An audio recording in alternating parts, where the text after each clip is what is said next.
এই গরমের হাত থেকে বাঁচতে হলে কি খেতে হবে বেশি করে? দই। হ্যাঁ, টক দই তো আছে, সঙ্গে করে বেশি করে জল খেতে হবে। আর ওআরএসের জলটা মাস্ট, সারাদিনে একবার হলেও ওআরএসের জল খেতে হবে।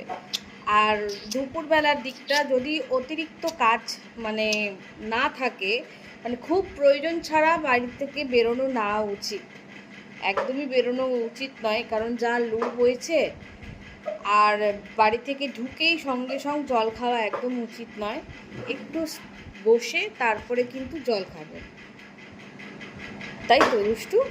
আর বাড়িতে যদি এরকম ছোট্ট পুটকি বাচ্চা থাকে, তারা তো আর যেচে জল খায় না, তাদেরকে কিছুক্ষণ বাদে বাদে একটুখানি জল, যদি জল শুধু না খেতে চাই তো নুন চিনির জল, ওআরএসের জল, নানা রকম ফ্লেভারের আছে, লাস্সি আছে, লাস্সি বানিয়ে দেবেন, কিন্তু জলটা মাস্ট খাওয়া উচিত।